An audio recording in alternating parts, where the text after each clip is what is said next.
Wow, that is grainy. Hello, I'm Jack's editor. How well can you hear me? I just want to make sure how I don't need to speak particularly loudly because I don't like to.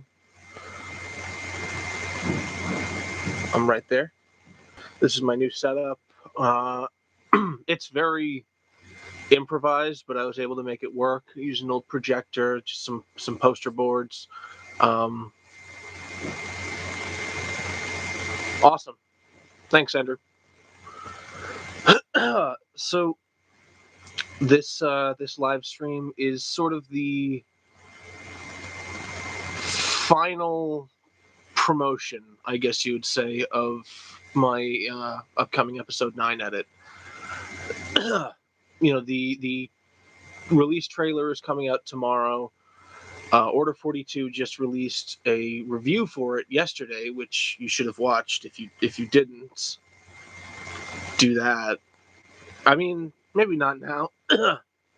Maybe not now, but it's 20 minutes and it's 9 minutes till he gets to the spoilers. So if you did and then you came back to the stream, makes sense.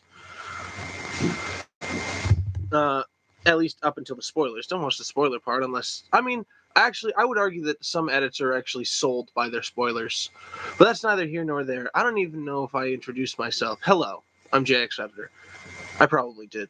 Before I start talking about, all right, goodbye. Well, the dog just left. So for those of you who came for the thumbnail, you got clickbaited. Sorry. The project itself was sort of just it started from one idea. I realized that I could make I realized that I could remove Palpatine and sort of fill the void left in the Rise of Skywalker through just voice acting. Because all I'd really need is a good Kylo Ren, which I already knew somebody who did that. However, throughout eventually in the project, we got the voice AI, which allowed me to do almost whatever I wanted. There are a couple things I still want to do. Is some things I could have done, but to have done them within the time frame I gave myself would have been impossible, or they would have been mediocre. So, the best parts about fan edits are they can be released and re-released as if something new comes out that either contradicts or could add onto the edit. We're not stuck. We're not tied to a studio. We're not tied down. So the project itself, like I said, started from me realizing I could remove Palpatine. And previously, I had sort of thrown together a version with Palpatine just for myself and my family. Well, not my family. They don't watch edits. But my friends, I gave one to my brother because I know he would have been would be a fan of what I was trying to do, which is try to make the best follow up to The Last Jedi, even though it still had Palpatine. Once I realized I could just kind of cut him out and fill the void with voice acting, the rest of the project just kind of fell into place, and it was just about assembly. I used as a master. I used the edit, the Rise of Skywalker Ascendant, which I asked HAL 9000 if I could have his permission to do that. He said I could. He was perfectly fine with it, but he also suggested I might want to just use clips from it because some people might be upset that I'm using a full edit instead of just the movie. But the issue, well, not so much issue, but my thoughts on that are the point of the Rise of Skywalker Ascendant is to make the best version of the Rise of Skywalker possible. And my goal was to turn the Rise of Skywalker into something not the Rise of Skywalker. So I might as well use the best version available, which is, in my opinion, was Ascendant.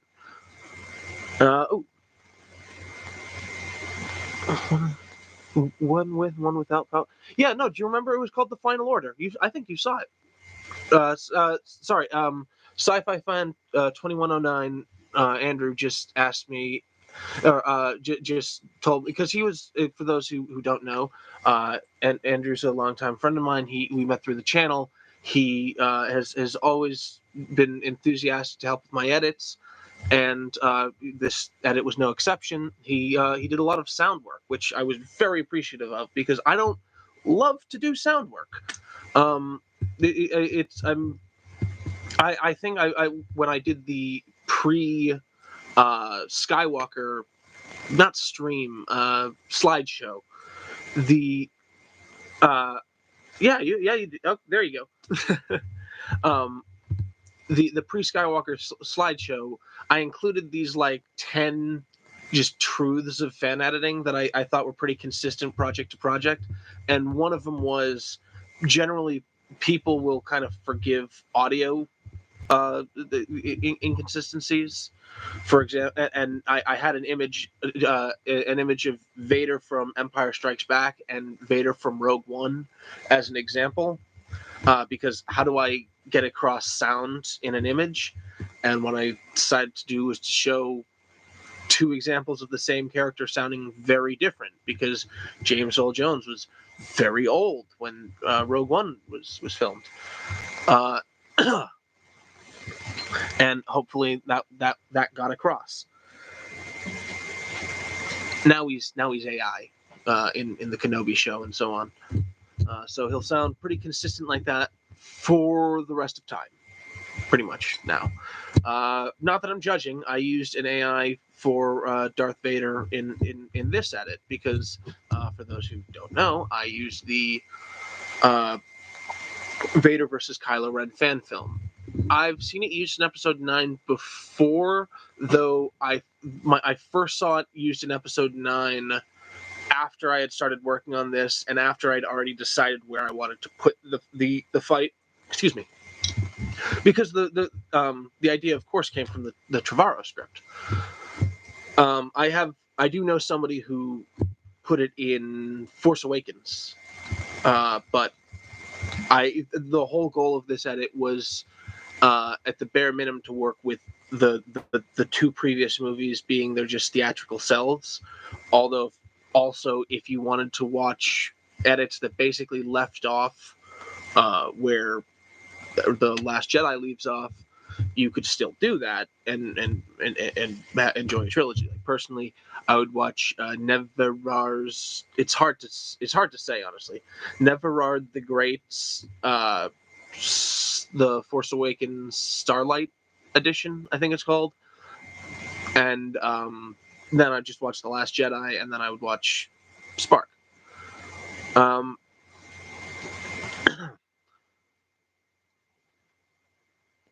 Where was I? Somebody tell. Does anybody know where I was? Andrew, I need your help. No. Well, I'll just start somewhere else then. I think I was talking about the Kylo Ren fan film and so on, and why I decided to use that, and of course using the Trevorrow script. Oh yes, and there was one other edit that that used it that I know of, and that that was Iceman's Darth Ices, who, if you are not familiar, I actually did an audio edit of one of his scenes in on my channel. I don't know what I'm pointing to. That guy, he made it. I You see, I want to have the chat up, so that's why I have this up. But I don't like that I'm right there watching me. I would like to put up Adobe, which has the edit just right there, so you can see. There it is. It's done. Look, green. But I want to see the chat. So I should have done something with the windows. But if I go to explain something specific, perhaps I'll open that and just pretend that the chat isn't there until I come back. um, is that an option? Oh yeah, pop out chat. Sweet. Okay, cool. And Chrome chat there. Awesome. So yeah, the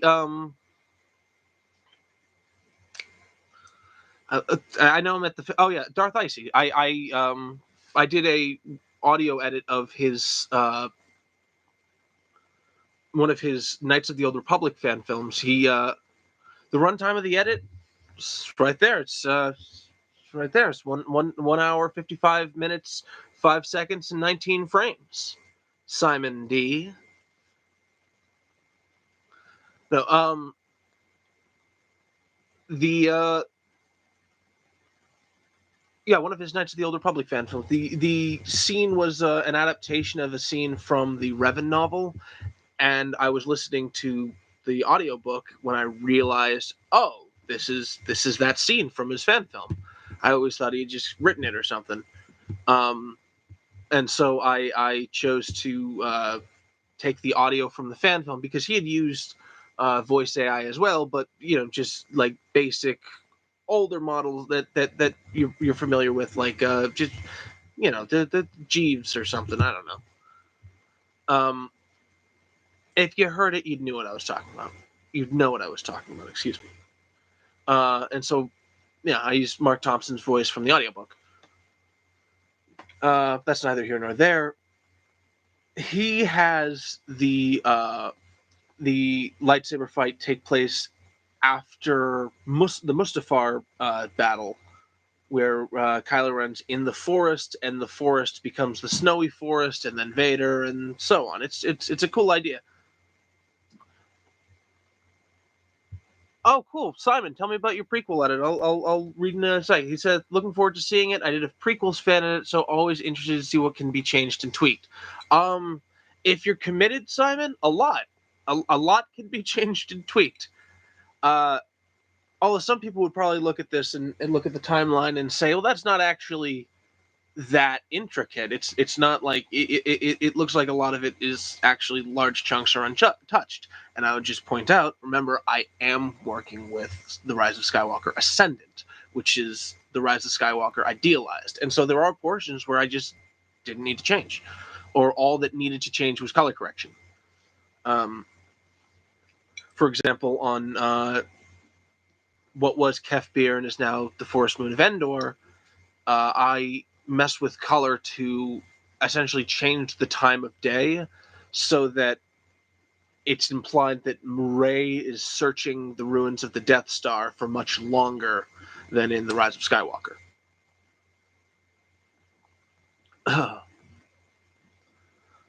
um, but yeah, I'm not ashamed to say I'll borrow influence from another edit when the idea is really good. It's these ideas, these edits are sort of wish fulfillment, as Order 42 put it uh, in his review. There, oh yeah, Simon. Just talking about the first 5 minutes. Hang on, let me.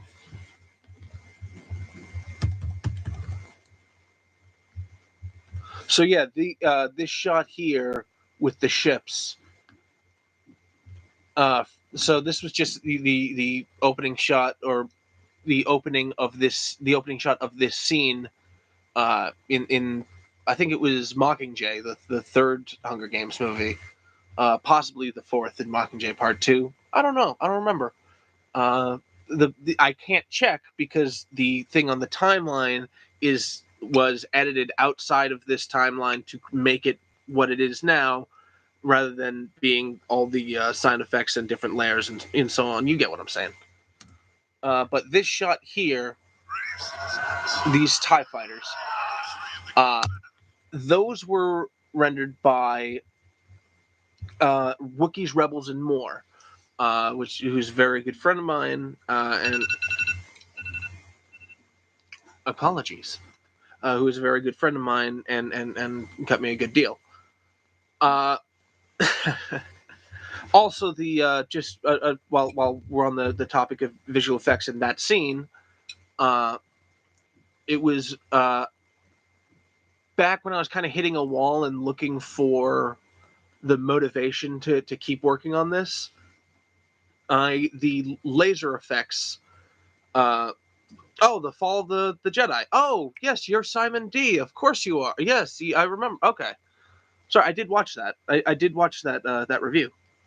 I'm actually based off of you and I sound like we'd get along with some of our ideas of editing, where if for the sake of the story, continuity can sometimes fall by the wayside for the sake of reversing shots or sometimes repeating shots, but maybe you'll change the color or flip them or use them in some kind of way, but you get what I'm saying. um, Welcome to the stream. I probably should have said that when you asked me what the runtime of the fan edit was. I might have. Again, I don't remember things too good. But so yeah, I was looking for motivation to keep working on this edit, and I found somebody on Fiverr who did laser effects, and the so Marine Iguana is the name, and I commissioned. I just sent the shot of the rebels running from the stormtroopers. My headcanon is they're first order military police rather than stormtroopers. Rather than the soldiers. Um, but anyway, the I sent her the shot of, I think it's a she, uh, of the soldiers shooting at the rebels and the rebels climbing the trees, and they added the laser effects, and that was good. That was well worth it. Um,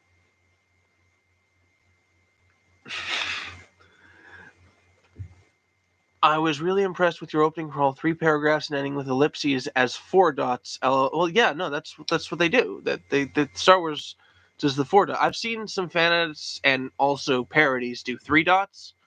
I think that '70s show episode, A New Hope, um, that uses 3 dots, and as well as the movie Fanboys, which uh, yeah, and oh no, Andrew, I am getting to your part with it because I was going to use, because remember I'm talking about visual effects right now, and I was going to use that as then a doorway to talk about the rebel symbol on the tree, and then lead into the audio. We'll get to. I just want to. Yeah, no, a lot of a lot of the a lot of the parodies that you'll see use 3 dot ellipses at the end of the crawl, and that they don't do the crawl at the right angle. They have it cut off screen, which I used to do because I would make them in Premiere because I didn't know how to do it. Now I could do it in After Effects, but the font wouldn't be right. So instead, I have Andrew do it, the sci-fi fan in the chat. He generated the crawl. I don't know what he uses. What do you use for the crawl, because you have all the right fonts, um, but as well as the crawl and as I mentioned before, the rebel symbol on the tree, um, and also as well as removing you. I believe you removed. Uh, I believe you removed the Mockingjay, unless I already did that. It was probably you. Um, but you added the rebel symbol onto the tree. What you also did was like I said a while ago, you did a lot of audio work. This scene was no exception. You reconstructed all the Foley and audio and sound effects. You added the voices for the military police from, I what I did was I sent him a bunch of sound effects I had collected to do it, and he assembled them. He did a fantastic job. I love the banter between the guard, the soldiers. Um, I think it blends it all conversationally works together really well. The that you can hear his voice yelling for the Republic, which great. I used an AI to generate the Force Skywalker, which you hear the which you it wasn't the best synth, but it was the best synth of the synths that I made for somebody trying to passionately scream for Skywalker. Um,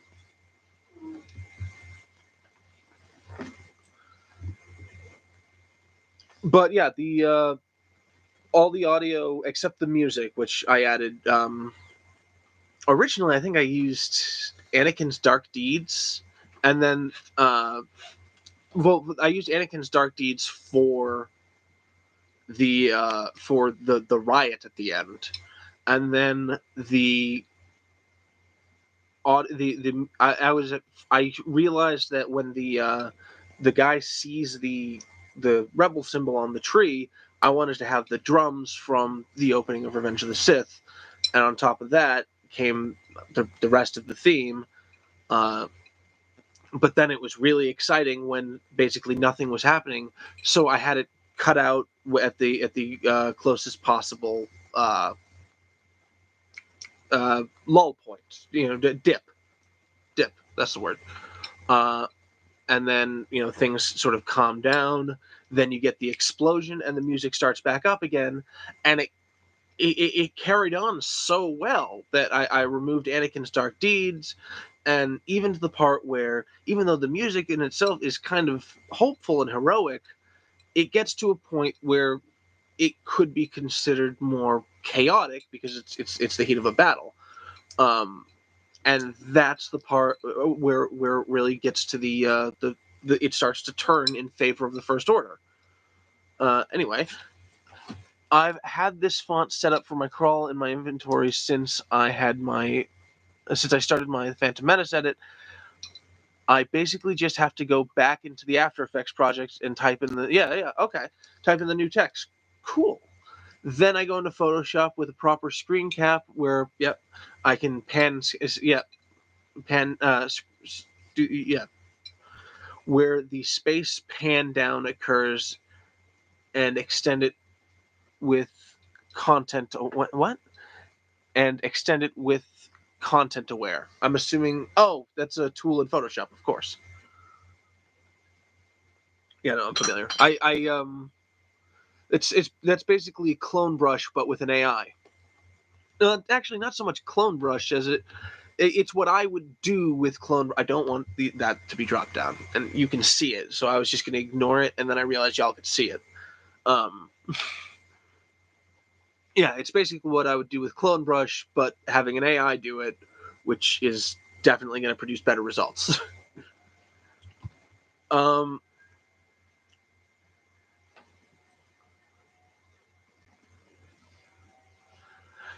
speaking of the crawl, somebody in the comments complained of the comments of the first 5 minutes complained that oh, hang on. Then I just take the what? Then I just take the and put it take the I'm assuming the space based on what comes after. Take the space and the text and put it below the transparent crawl text. Keep it still until the text vanishes, and then make it move down. Are you sure you weren't talking about the space? Yeah, I told you. Context clues. No. My first thought without reading it was you were probably talking about the text, but then you started talking about the text. Um. Anyway, oh, I was just on something. Oh, bugger. Does it, who was listening? Simon, you there? Please. Oh, what was it? Oh yeah, someone in the comments was complaining that the last paragraph doesn't lead into what happens. And yeah, I know what he's saying. I get it. But one, I subverted your expectations. But two, in a way, like I wanted this to be like I wanted it to treat it like it was going to go down to Mustafar and then show you this thing, which is an echo of what. Thank you, Simon. You're both right. Which is an echo of what happened at the end of the Last Jedi. With Luke's sacrifice and inspiring the galaxy. Uh, this, having the last paragraph be about this sort of makes this feel way more important to the story as a whole, whereas this is just about the story. But this is about the galaxy at large in which the story is taking place in. It's not necessarily about the story itself. This is about the First Order being a force to be reckoned with, but still you can tell they're on the edge. They're stretched thin. They lost Starkiller Base. They lost the Supremacy, which the Supremacy was actually a greater loss than Starkiller Base, but you couldn't pin that one on Hux, so I get why Pride said Starkiller Base. I have a notification from. No, I'm not gonna open that just in case it's something dirty. Kidding, but no. Go away. The so I want to show that the First Order was still a force to be reckoned with, but also I wanted to show what the galaxy was like under Kylo Ren, because that's, I think, very important. The galaxy. Hi, Devin. We've seen how the Emperor runs things, and I think it's probably safe to assume that's how Snoke would have run things if he were in charge. He might have not grabbed the whole galaxy like Kylo Ren did. Have I done an edit of The Force Awakens and The Last Jedi? I have, not really like for this. One of them, so The Force Awakens edit I did, again, it was a lot like the first Rise of Skywalker edit I did, which was, it was really just it was really just for me. It was an edit about it took 9000s restructured, and it took Dig modifications, Heir to the Force, specifically because I liked that Dig mod had hologram effects over Snoke, and how he had Kylo take his helmet off for the first time on the bridge. So I specifically just took the stuff related to that and I applied it to HAL 9000's edit, which moves the firing of Starkiller Base towards the end, which I think is a great idea.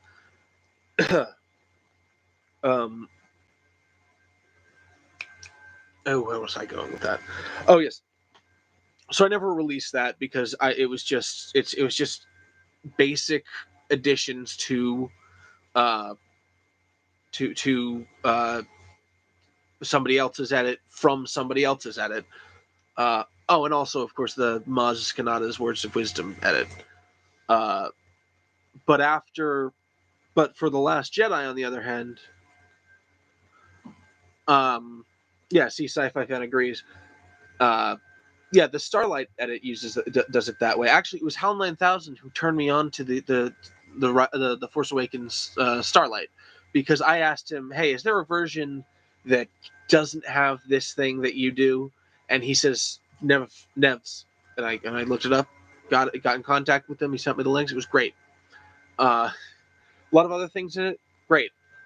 But anyway, regarding The Last Jedi, I do have an edit for that you can watch. It does not end in a totally canon place. It ends in an almost canon place because there was something that they did in The Rise of Skywalker before The Last Jedi, before The Rise of Skywalker came out, that I did not think they were going to do.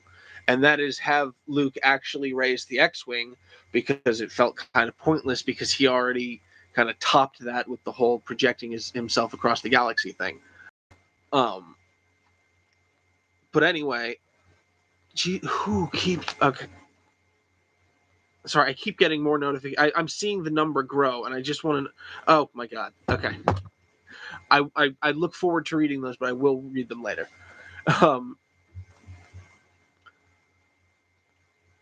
There's an edit of The Last Jedi that I made that, like I said, does not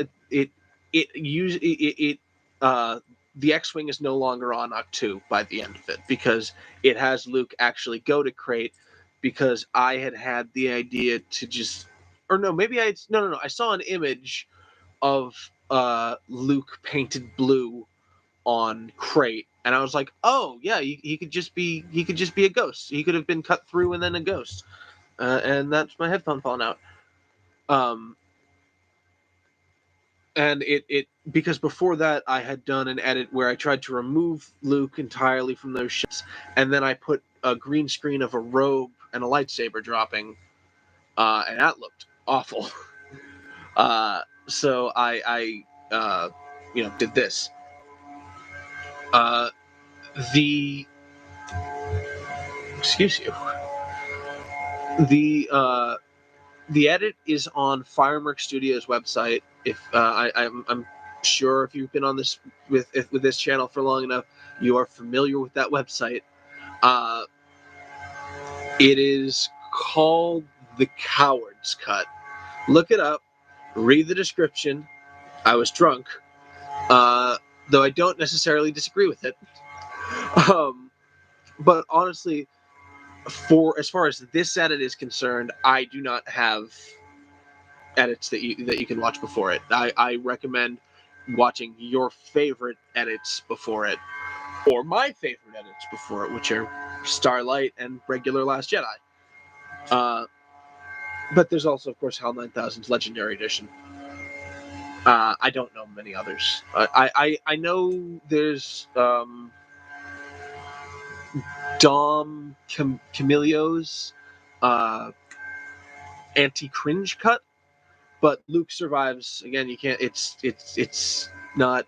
It doesn't work in the canonical timeline, and the whole point is this can be watched just replacing the Rise of Skywalker if that's what you're looking for.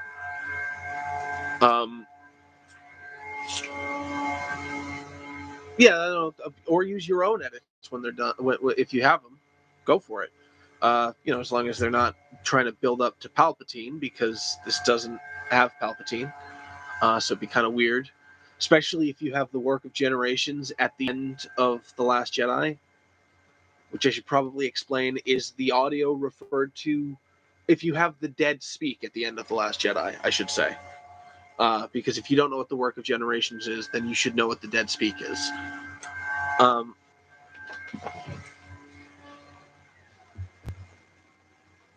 But yeah, no, I do not have those have edits.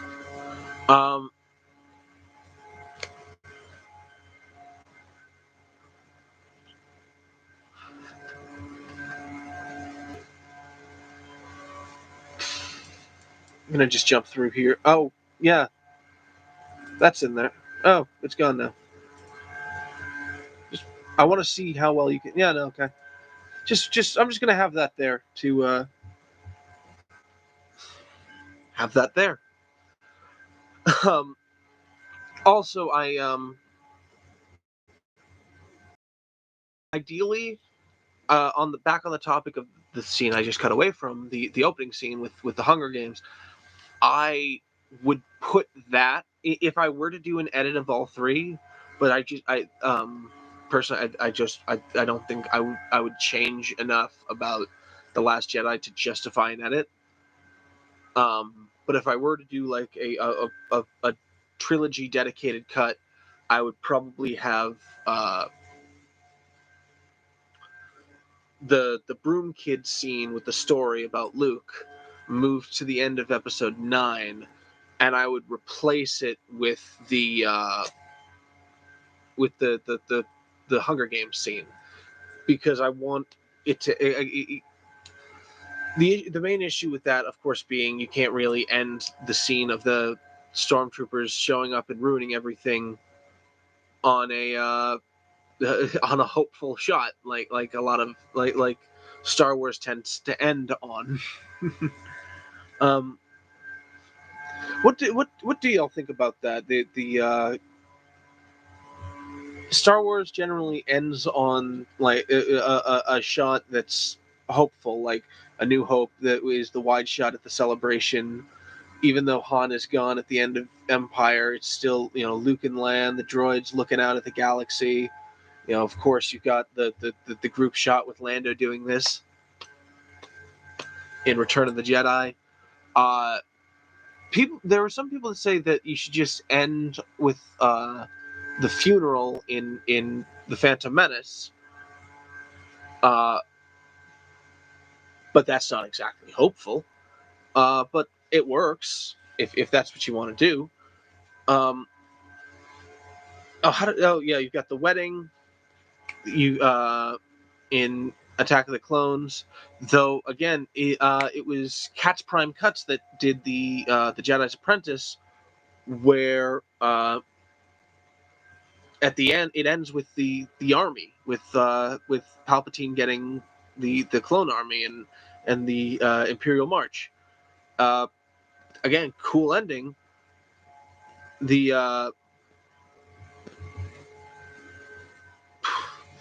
It's a lot of sounds in this house. I don't know if any of them are picking up. But the honestly, you could theoretically end all of the prequels on a less than hopeful shot, and I think a lot of people say that you have said that they should have. No, I don't think they were saying it with the thought in mind, like, hey, change it up because it's the prequels. I think they were saying, hey, this just would have been a better place to end. So you would have the funeral, the army, and then I've seen it end with Vader's no. I of course would replace the no. I've seen it end with the shot of the Death Star being constructed. I've seen it end with I'm talking, when I say it, I'm talking about Revenge of the Sith. I've seen it end with just the close up of Vader after the table goes up. There's a lot of there are a lot of less than hopeful places you can end that movie, and have it still make sense and be an ending. But they're Andrew, not Cinephi, sci-fi fan. Cinephi is someone completely different. Um, I know Lucas likes his mirroring images between hopeful. No, I get that. It's like poetry. That's so that they should be end in hopeful shots. Simon seems to agree. I think that's what you're saying, or no, you're just saying that Lucas likes that. I don't know how you feel personally. Tell me, Simon. Tell us how you feel. um, let's see. I should probably get back to talking about this edit at some point. How does? Well, of course you've got. I mean, theoretically, I could keep the. I was talking about. Ideally, I would put the opening scene from this at the end of The Last Jedi. But honestly, it could stay at the opening of this, and then I could put the Broom Kid scene at the end, because there's that wide shot inside the Falcon that's like a really good, like, hopeful shot to iris out of. I need to mess with the music because the the musical cue to end the movie would be the when it jumps to hyperspace, of course. Which I think is what I do in the Coward's Cut. Anyway, back to this edit, this monstrosity. I think at one point I was talking about. I'm not ashamed to borrow ideas from other edits. Like I said, this whole thing is an edit of an edit. A very good, very high quality edit. I wouldn't just take a very intricate, very well. No. Intricate's the wrong word. The edit I pull, like, you might edit the despecialized edition, or you might edit 81's Star Wars original trilogy revisited. Those are edits that are of a certain quality that you should totally use those as a master if that's what you're going for. And same thing applies to I would say The Rise of Skywalker Ascendant. I'm going to read what Simon said before, but I was talking about borrowing ideas from other editors. My original prequel ending was the mask going onto Vader and Anakin Vader with the hiss of the mask, but it was too abrupt, so I went back to the original Sith ending with an additional scene to flow. And observation 2, only Empire and Attack of the Clones don't feature a major character dying in the final act.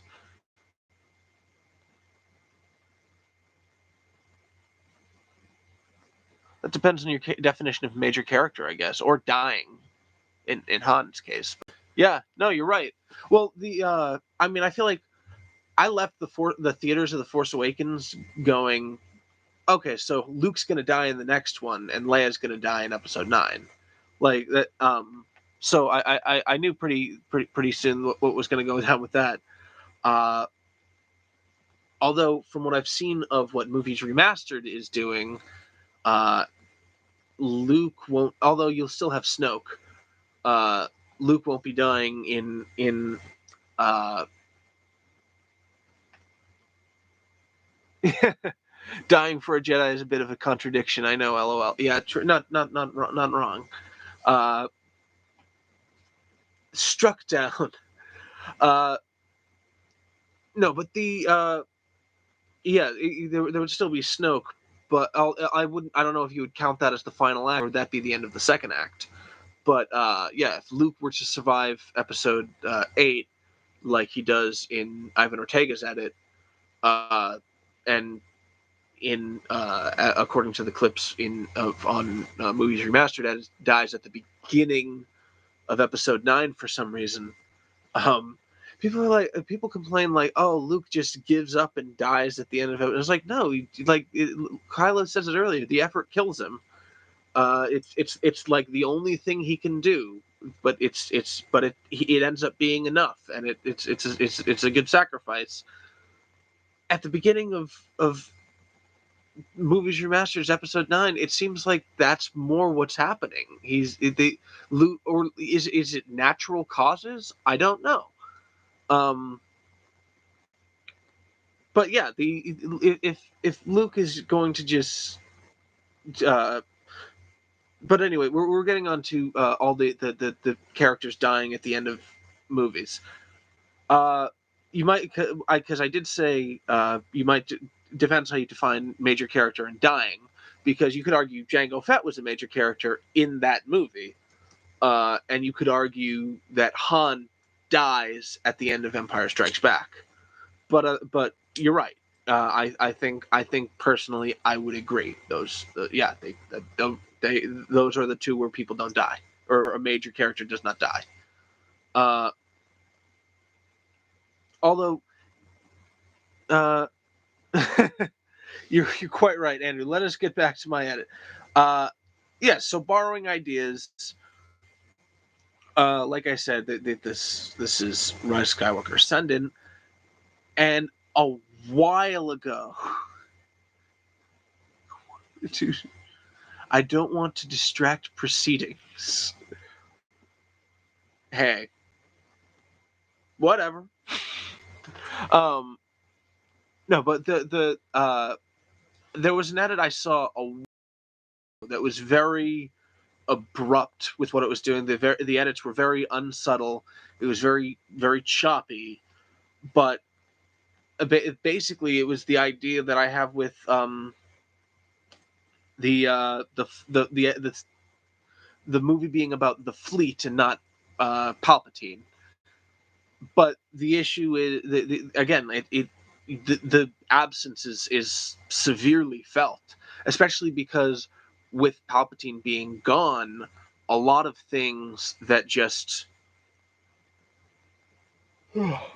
excuse me, a lot of things that just kind of like that I felt needed to be removed ended up staying because those were those weren't about Palpatine, and so it kind of helped pad the runtime. Uh, I wish for the life of me I could remember who made it, but I remember.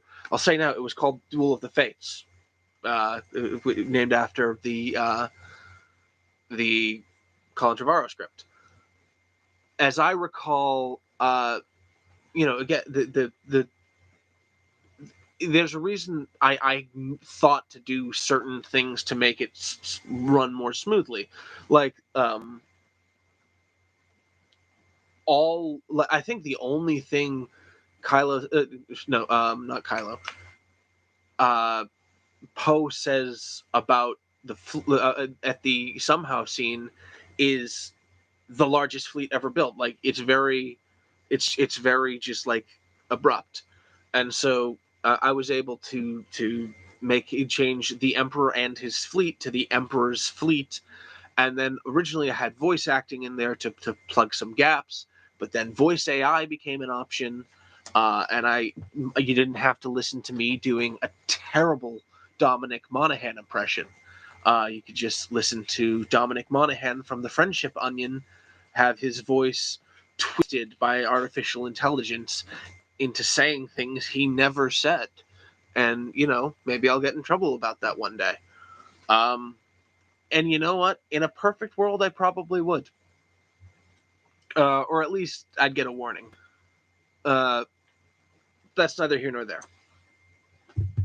I do personally believe that certain rules that apply to big studios shouldn't necessarily apply to nonprofit fan things like this. But that might be just me trying to make certain justifications to myself. I could be just a massive hypocrite. No, this is what it could be. I am a massive hypocrite, but I might be a massive hypocrite about this. Um, nope. I keep going back to that. I want to go back to that. But regarding there's so I've showed this edit to Movies Remastered, and there are a couple things where he's like, "You totally stole that from me." I didn't, but there are a couple things where I did. When I say a couple, I do mean a couple, as in two, and I'll point them out. They are right here. Actually, I could have pointed this out a lot better. They're right here. Hang on, how well do you see? Just want to make sure. Yeah, you see it all right. This shot of BB-8. It's the exact same shot he uses, and it is for the exact same purpose. Because I agree with him. Rey has no reason to think she has to earn Luke's lightsaber at this point. This is Act 3. She doesn't need this isn't, especially considering this ends with her burying it. I don't understand why that was. Well, I know why that was what they said. They had to write around what they had with Leia, and they had Leia being given the lightsaber, I think by Maz Kanata. But there's one other thing, and you'll see it in the trailer tomorrow as well. It's on.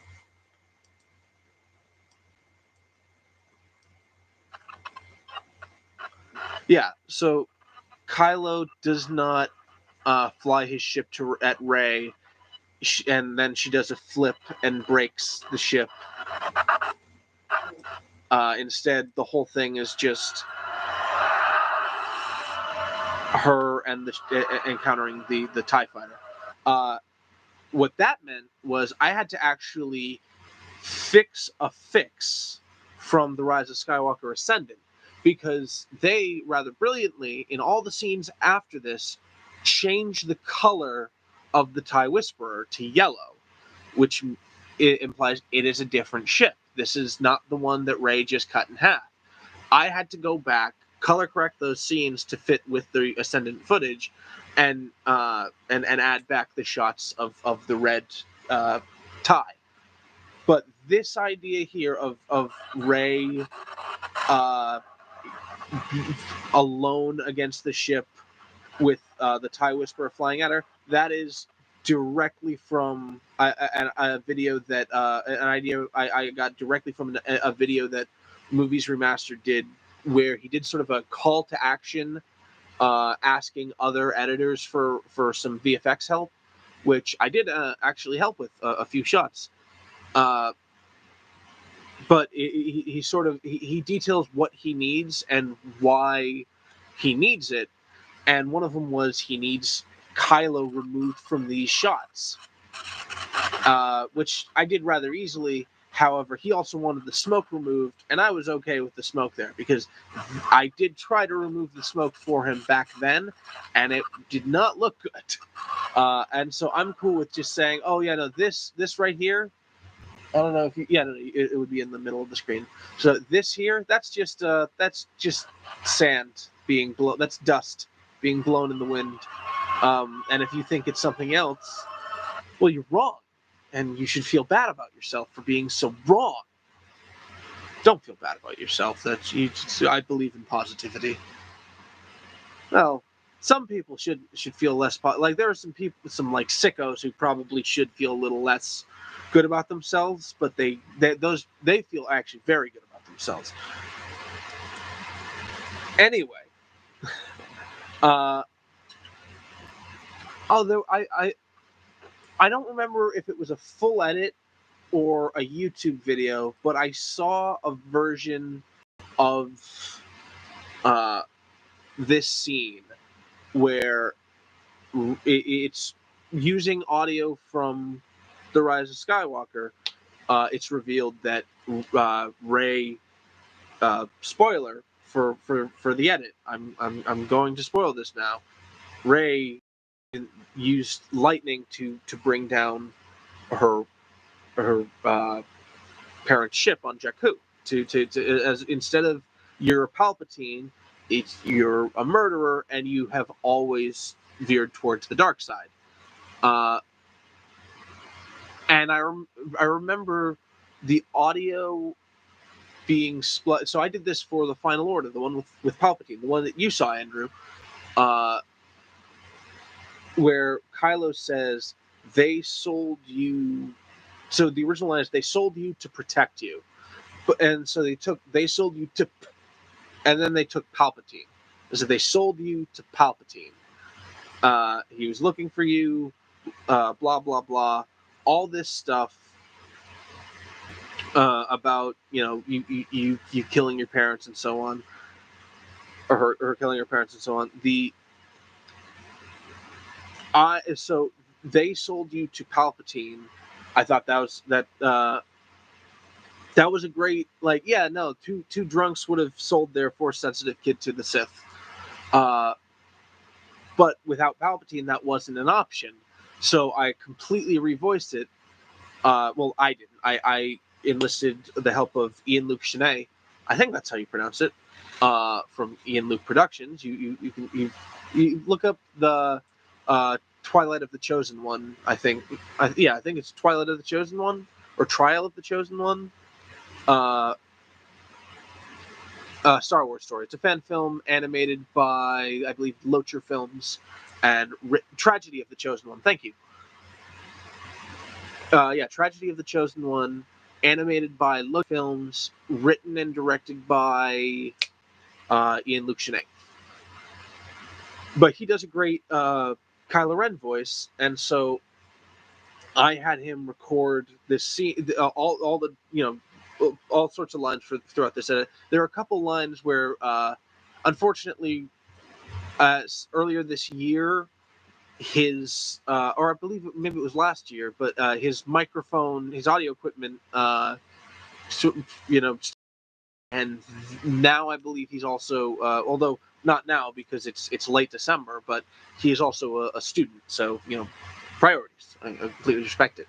So there are a number of Kylo Ren lines where that are AI generated from rather not great Adam Driver voice AI. It sounds like him, but it's very flat, which some might argue is actually what he sounds like anyway. But I think he brings enough emotion. So the way I have this scene go out now is, remember, and also this sort of ties into Finn's story.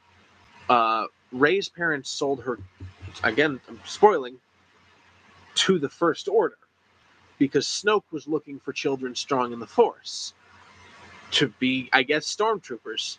which is why you get Finn and Janna and the feelings and so on. And then you get also in the review, Order 42, he says that he's not really sure why I brought Phasma back. For the most part, it is because there are two reasons, and I'm only going to say one on this stream. And I'll start off with the reason I won't say on the stream, which is there was an idea that didn't end up panning out. Or at least it hasn't panned out yet. Like I said, there are re-releases. But the other idea is I wanted to give Finn a little more resolution, and I have that through Phasma, because yes, he defeated Phasma in the previous movie, but there's something that Phasma does in this edit, something she says that it is a little bit of a nudge in the right direction for a story for Finn, which I think it worked very well.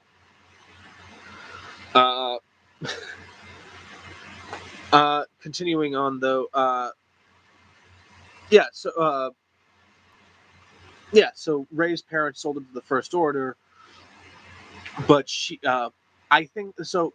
My sort of headcanon though with the sequence of events was they sold her, they sold her or like gave her to Unkar Plutt as like a middleman, like, hey, hold on to this, we're gonna go get our money, and when we know what we have what we want, we'll send them here for the brat. And while they're flying off in whatever, maybe it was their ship, maybe it was a transport, whatever it was, it's the exact same type of ship Okchi has, actually, strangely enough, if you can believe it. But it's definitely not the same ship, because she zippy zaps it and it crashes and they die. Which actually, having that in this scene meant I really needed to wrap my head around what was being said in this scene. Not this scene. Bloody.